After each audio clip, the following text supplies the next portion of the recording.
On Thanksgiving, the Northland was shocked when a Duluth man shot and killed his ex-girlfriend and then turned the gun on himself. Yesterday, a Cook County man shot his wife, then committed suicide. In this case, authorities speculate that depression contributed to the tragedy. While these are extreme cases, experts say feelings of depression are heightened during the holidays. And certainly, I think there is also in those average people a whole series of expectations about how the holidays are going to be or how they were once. And so they may be a setup for disappointment, and I think that disappointment can be viewed as depression. There's no question, but if you look at police blotters or psychiatric literature, whatever you want to look at, there's an increased incidence of domestic assault and abuse at the time of holidays, major holidays, Christmas, New Year's particularly. This one's Brandon's, mine, the one's. Monique and her 4 young children are from Michigan, but they're spending this Christmas at a women's shelter in Duluth, hiding from a husband who Monique says threatened to kill her. I don't really have a Christmas spirit right now, you know. But for the kids, I feel like I'm doing the right thing for them. Workers at the shelter say this is one of their busiest times of the year, and while domestic abuse is an everyday occurrence, the holidays only seem to make a bad situation worse. The sad thing about the holidays is, of course, that there's so much publicity about happy families and people being together, and so I think that that's a real obstacle and a difficulty that battered women face when they decide to come to the shelter at this time of year. Monique says this Christmas will be difficult, but she says knowing that she and her children are safe makes spending the holidays away from home a bit easier to bear. In Duluth, Amy Rutledge, News 6. Well, that's the way it tastes. That was scary, yours too? No, that's Chris. Okay.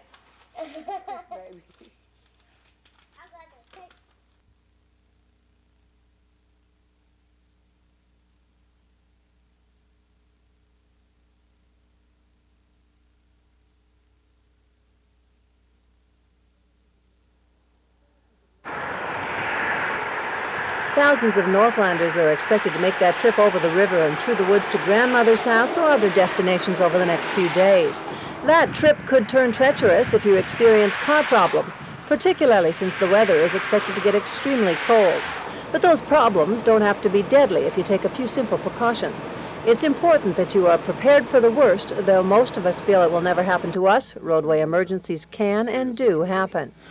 We encourage everybody to be well prepared when they're traveling. By that I mean be sure your car is in good driving condition with snow tires and or all-season tires on the vehicle, and also to carry warm clothes with you. There are several varieties of travel survival kits on the market. Most of them contain essentially the same materials, so it would be really pretty easy for you to put together your own kit. It's important to have an orange or red flag to attach to your antenna or mirror to signal distress to passing motorists. You should also carry a blanket, a candle, a cup for melting snow, some high-energy food such as a couple of cubes of bouillon, some chocolate bars, and nuts. Also, make sure you have extra outer clothing like a snowmobile suit, stocking cap, warm gloves, and boots. A small shovel is also important to carry in case you slip into a snowbank. Experts stress you should stay with your car unless you are very close to safe shelter. If you leave your motor idling while you sit in it to keep warm, you run the risk of carbon monoxide poisoning, so be sure to leave your window open a crack. And keep in mind, winter is not the time to take chances with your car. Have it checked out before you hit the road. Weathercasters are forecasting very cold temperatures over the next few days with deadly wind chills. We're looking at a dangerous situation. The temperatures will be cool enough, but with the winds factored in, some parts of the area will be dealing with wind chills anywhere from 30 to 60 below zero. And whenever you have a wind chill that severe, of course, it is a situation to be taken very seriously. Remember, an ounce of precaution is worth a pound of cure. In Duluth, Barbara Riles, News 6.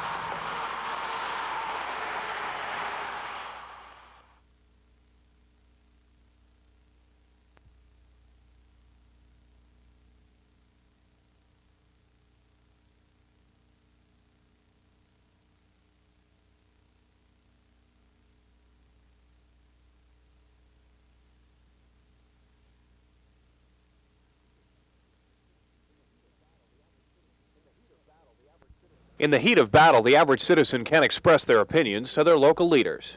They cannot afford one more penny. For the most part, the only way voters can hold government leaders accountable is on Election Day. But today the means to get involved is not there. They have no way except twice in every 4 years, once when you vote for the House, once when you vote for a senator. That's the only way you can show your displeasure, because otherwise you have no power over them at all.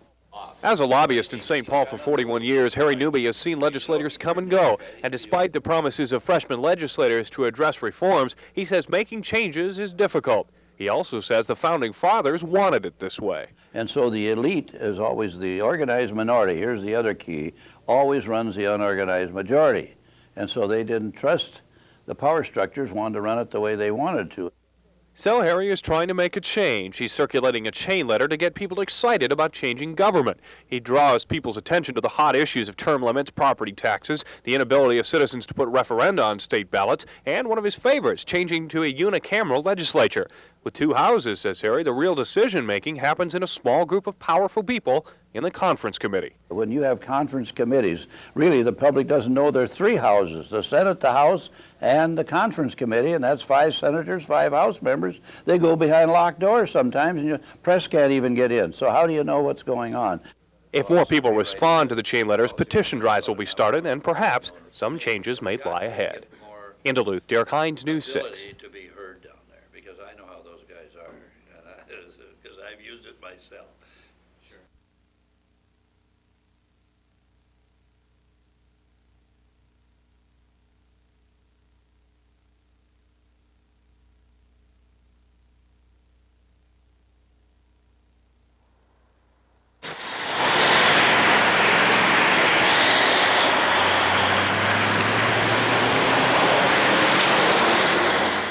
It's daybreak on the nation's icebox.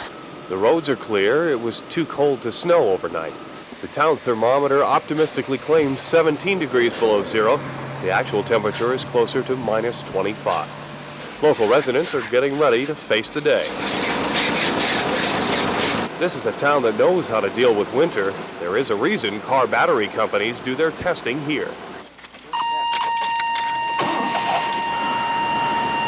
They say you can grow accustomed to life in the frozen north, where even Smokey the Bear wears earmuffs in a town nicknamed Frostbite Falls. Even the Dairy Queen looks imposing in this weather, but that doesn't keep patrons away from another local ice cream shop. It gets this way this time of year, but we can handle it. Our ones get froze once in a while, but otherwise everything's pretty good. We get used to it up here. We get climatized. You get the first cold snap, that's when everything goes to heck, so we have to hang in there. Now everyone will get used to the weather here for about another week or so, and then things will calm back down again. Folks here say they're lucky the cloud cover stuck around. It helps keep the temperatures up. Today's predicted high temperature, 5 degrees below zero. Just another day in the nation's icebox. In International Falls, Derek Hines, News 6.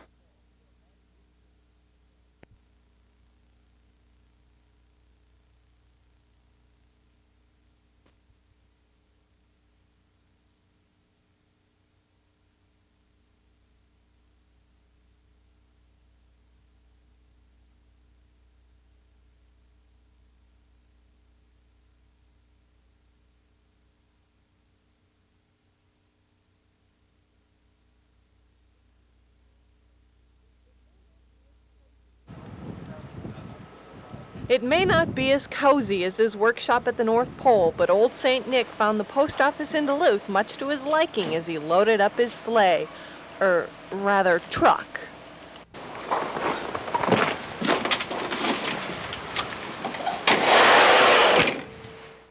The engine, while it may not have 8 tiny reindeer, did purr like a kitten as Santa made his rounds, toys hidden in boxes labeled Priority Mail.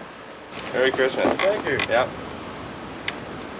That's the best part about it, I guess, is making people happy on Christmas. Brian Phipps apparently thought Santa arrived through his chimney. Well, not today. I don't know, I didn't think they delivered Christmas morning. What do you think now? Well, looks like they're out doing their job, at least. You know, I mean, I don't know, I don't think I would be, I'll tell you that much. Well, maybe they'll appreciate us a little more. Appreciate Santa all the time. It's the mail carrier that just can't get no respect.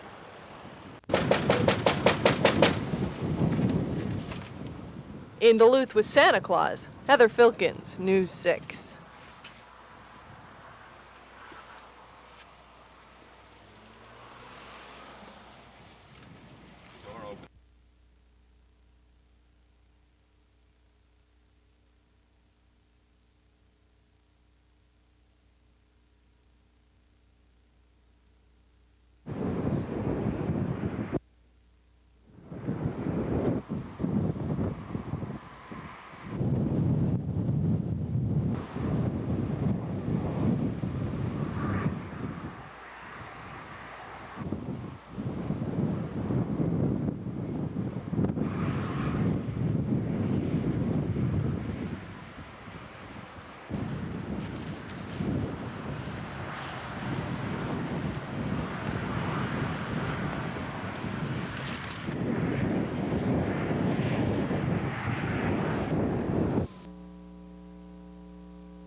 As many shots as he fired, there should be bodies laying all over. Janie Krieger was in the Turtle Club bar 10 minutes before closing last night when a man came in, took a gun from his pocket, and started shooting. I thought it was firecrackers. Somebody was screwing around, and all of a sudden I looked and there was a pistol, and he was shooting. And we all got in a cooler and hid out in there. Police say the man doing the shooting was Delwyn Jean Dudley, an off-duty police officer from Red Lake. Police say Dudley shot and killed Gary Lloyd White and Darrell Wayne Lucier. Their bodies lay outside the entrance to the bar today. Darrell Lucier, the guy that he was after in the first place, Managed to make it out the door. managed to make it out the door, and he crawled to where he lays right now, and he come after him and shot him point blank and killed him. Police say Dudley was trying to leave in this red pickup when he was shot and killed by a Beltrami County Sheriff's deputy. The deputy ordered him to stop. The individual did not. The deputy did then at that point fire, and the suspect ended up dying as a result of his wounds. The Beltrami County Sheriff told us that despite the obvious tragedy, it could have been much worse. Also wounded in the shooting and in serious condition at North Country Regional Hospital, Dan Holloway and Wayne Locke, both of Bemidji.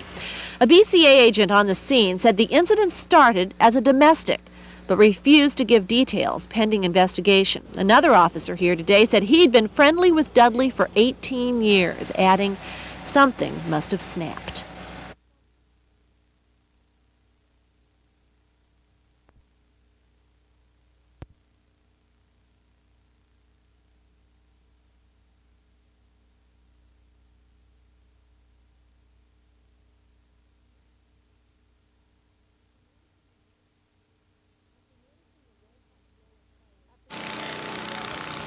After noticing the white-hot glow of fire in the corner of their newly remodeled home, Roger and Patty Lipe quickly worked to get all of the 16 family members out of the house.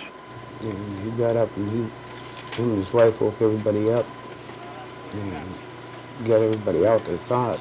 And they even stood Jody up. He didn't. Told her to run with the rest of them, and nobody knows what happened. Fire officials at the scene yesterday said the blaze was simply too intense to go in after Jody Lynn. She died from smoke inhalation. Her uncle, Ed Morris, is now trying to help the family pick up the pieces. Well, they've all pulled together real well. It's real hard, though, when you lose a child.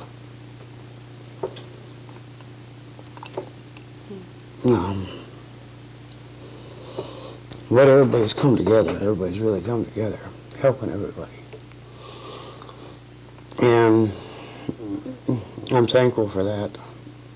It's such a real close family. Morris described Jody as a fun, flighty, and happy girl, much like her twin sister Julie.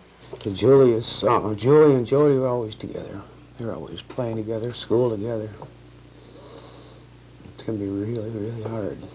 Because the fire was so complete and so devastating, the family is in need of everything. They need everything from toys to clothing, and for that they need some help. Everything that was at Christmas was gone, and everything they ever owned was gone. So they could use anything. Lakeview Castle has been set up as a drop-off site. They've also offered the Lipes an apartment until they find somewhere else to live. In Duluth, Heather Filkins, News 6.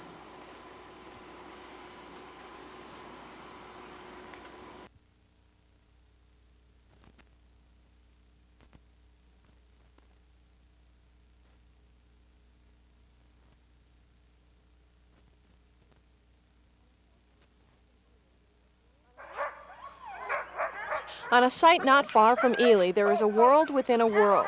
It's the Voyagers Outward Bound School.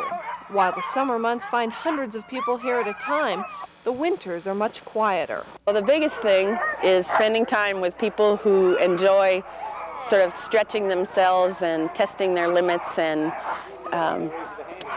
getting to know themselves better. It's just a wonderful thing to be with people who are willing to do that kind of exploration.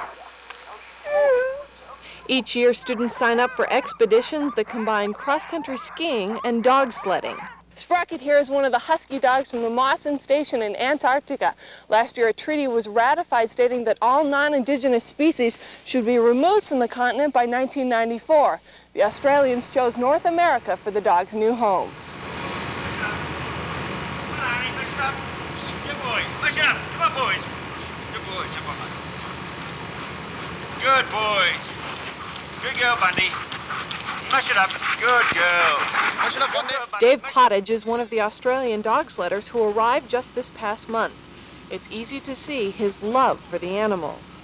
You run beside them and you talk to them, encourage them, and then we feed them and look after them at the end of the day. So there's a great bond and interaction. Mike Burry showed up last February from New Jersey and never left. Oh, I don't know. It's kind of romantic and what have you. You can be seduced by these sort of things. For both of the men, being outside with the dogs is as near to heaven as they could imagine. It's simple.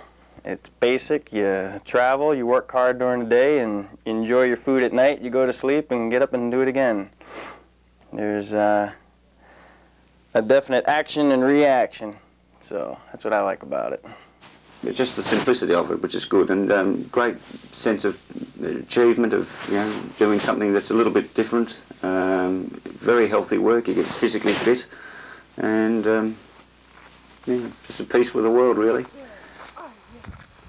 At the Voyagers Outward Bound School near Ely, Heather Filkins, News 6.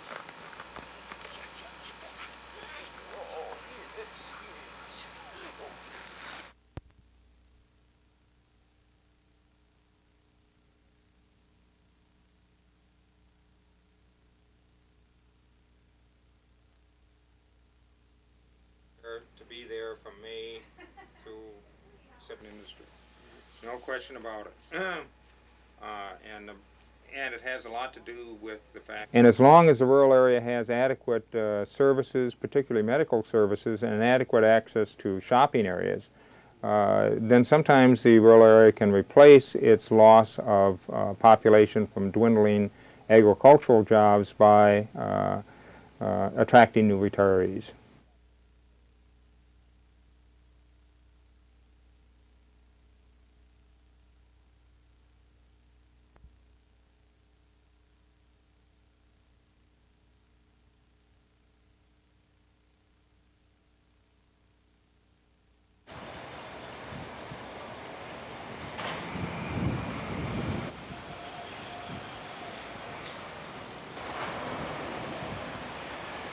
Certainly in spirit, we've always had an open meeting policy. We've had representatives from the press. We've had interested employees from time to time. We've had other parties attend our board meetings, so that I don't see any change there.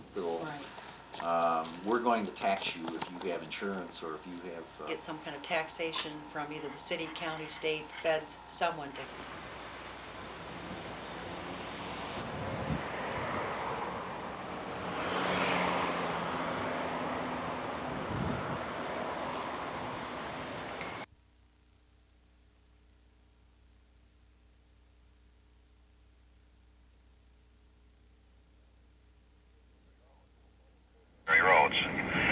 Northern Minnesota Duluth District, fairly poor driving conditions, including I-35. Passing lanes are snow covered. Unless you had four-wheel drive, anti-lock brakes, and a good ice scraper, travel in the Northland was nothing short of treacherous today. Even snowplows had tough going. Crews have been working around the clock, sanding, salting, and plowing area roads. And to the north and west tonight, the snow may be slowing down. Strong northwesterly winds are expected to continue through the night, causing blowing and drifting snow, reducing visibility. Road conditions are gradually improving around the area tonight, but that doesn't mean it's safe. There are still extremely slippery areas across the region, and wind chills are expected to continue to drop. So authorities say if you don't have to travel tonight, stay at home. In Duluth, Derek Hines, News 6.